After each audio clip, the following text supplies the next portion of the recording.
starts again. Give me lollipops and everything.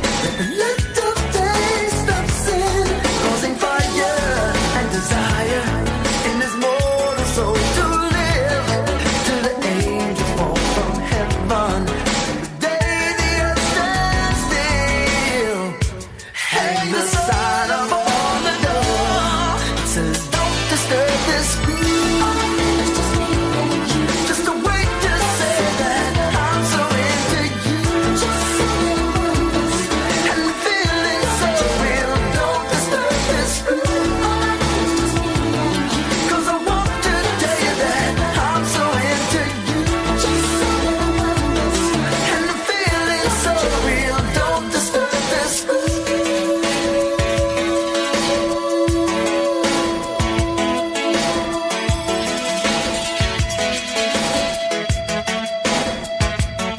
When it feels so real, don't disturb this groove.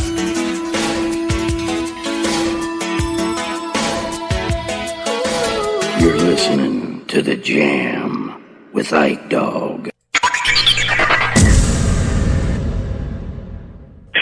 You're live with Ike Diaz and Cecilia for Cinco de Mayo, the Cinco de Mayo podcast. We told you we were going to do it live. How you doing, Cecilia? Hey, Ike, how are you? All right. She got a little bit of a cough tonight, but she's a soldier. She's going on. She said, forget it. We're I'm going here. on.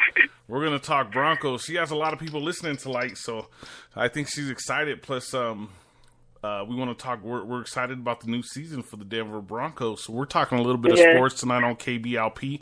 I just want to let everybody know that tonight's episode is brought to you by All Puffed Out on 9071 Washington. Right now, if you go in and you give them the code IKE4, you get 50% off of all glass. So that's All Puffed Out, 9071 Washington, Thornton, Colorado, 80260. 50% off of all glass. And you just let them know that the code is IKE4, and you will get 50% off of all glass. I don't know much about smoking, so I don't know what glass means, so I'm out of that one. I did my part of it. You know what I mean, Cecilia? Huh? So, real quick, I'm gonna. Sorry. No, I'm gonna go over the Broncos had some undrafted free agents, and I'm gonna go over them real quick with everybody. Excuse me on the last names. I always have a hard time with last names, but I'll do the best I can. They got a wide receiver from TSU, John Duras. See, I already blew that one. An outside linebacker from Auburn, Jeff Holland. An offensive tackle from Temple, Leon Johnson. A defensive tackle from Utah, Lowell Latale. See, I told you I'm going to screw up the last names.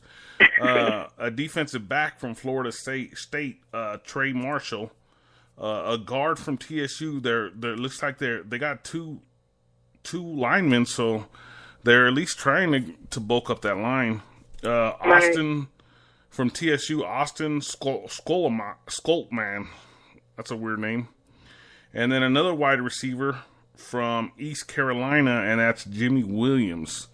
So they got 1, 2, 3, 4, 5, 6, 7, 8 undrafted free agents for the Denver Broncos. So that's pretty cool. Usually it's about 20 free agents, but Wow. So we went in. I know Cecilia just she just heard that about Shane Ray. Basically, I'm gonna bring it to the table real quick. With the Broncos drafting Chubb and giving Shaq Barrett a 1-year extension on his deal, it leaves no room for Shane Ray, and the writing's kind of on the wall that he probably won't be with the team.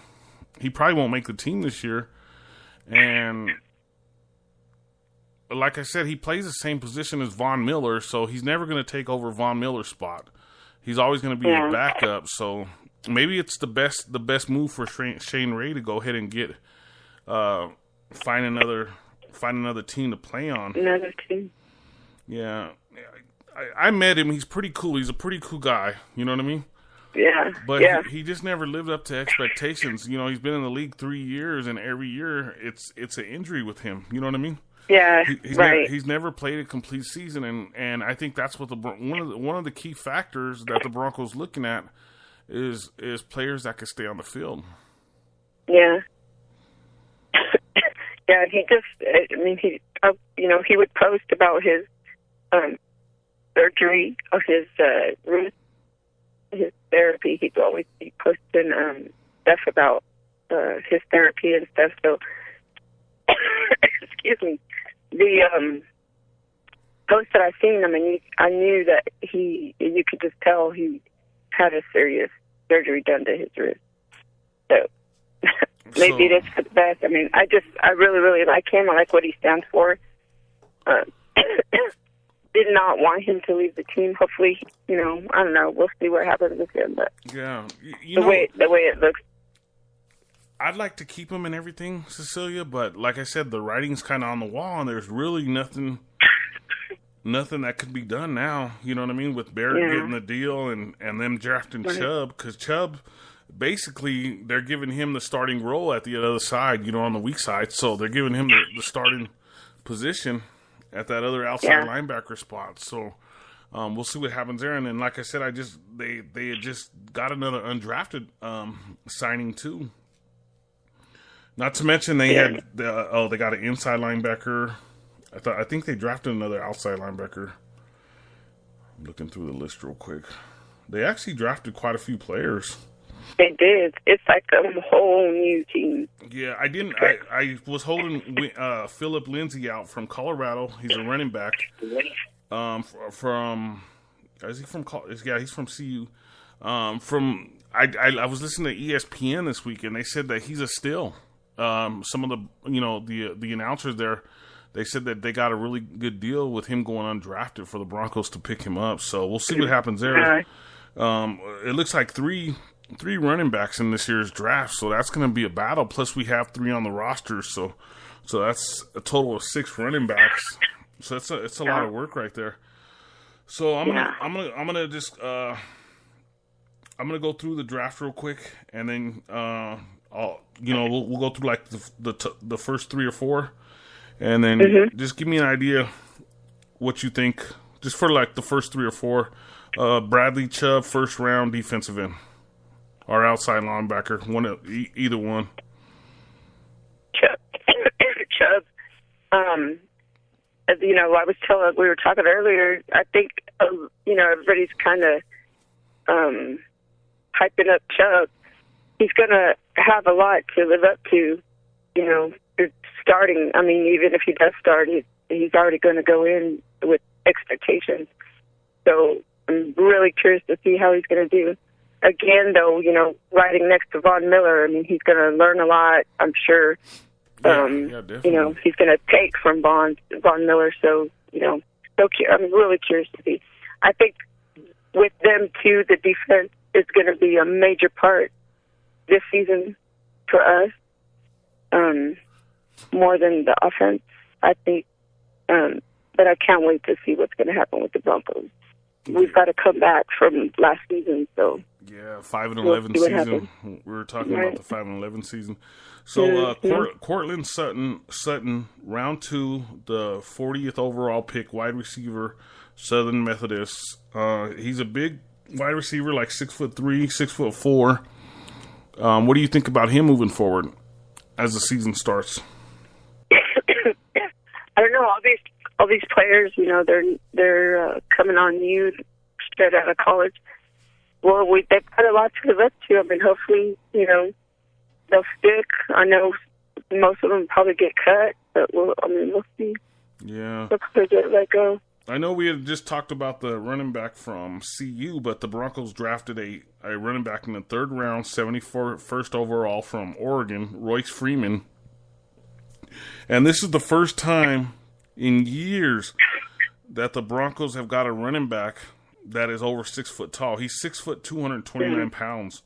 And we're not used to it. We've been used to all these 5'9", 5'8", 5'10" guys, So it's going to be a whole different look with the Broncos, I think, at running back, because We actually got two running backs that are over 6 foot tall in the draft, and I don't know how much that Lindsey I keep announcing. I don't know.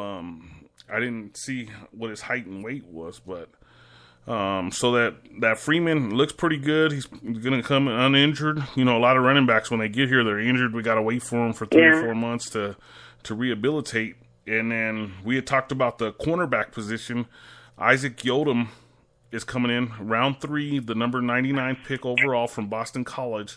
So the Broncos are looking to move Roby into Aqib Talib's spot, the second corner spot, and then Isaac Yodom, I think they're looking at to come in and get that 3rd or 4th wide receiver right off the bat. You know, they have somebody on the depth chart, but they don't think that he's going to be on the depth chart and maybe not even make the team when the season starts. So, and Isaac Yodom, it's here's another situation, just like we said about running back. It's the first time we got another big corner. We're used to the smaller corners again. Talib was our biggest corner in 10 years, and he was he was over 6 foot, and now we got another one. So, the defense is they did pretty good defensively the offseason so far. Yeah.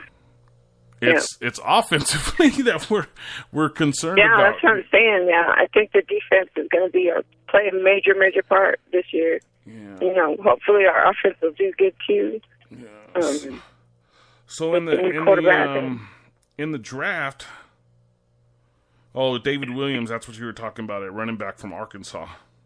He's another 6 footer. Right. He's over 6 foot tall. Wow. So in the draft, we thought they were going to go heavy offensive line, and they only drafted one offensive lineman in the. But they did draft a tight end, so that's kind of 2 offensive linemen if you look at it. But the tight end that they drafted, he's not a blocking tight end, so basically that puts us back at one offensive lineman. I just had it right now. Let me see. I'm trying to look for it real quick. I'm looking at the specs on the. Okay, where'd it go? Oh, there it is. Sam Jones, round 6, 183 overall, offensive lineman, Arizona State. So they got one offensive lineman in the draft. So we'll see how it goes from there. And they didn't make any offseason moves so far. As far as the O-line goes, we lost a couple players.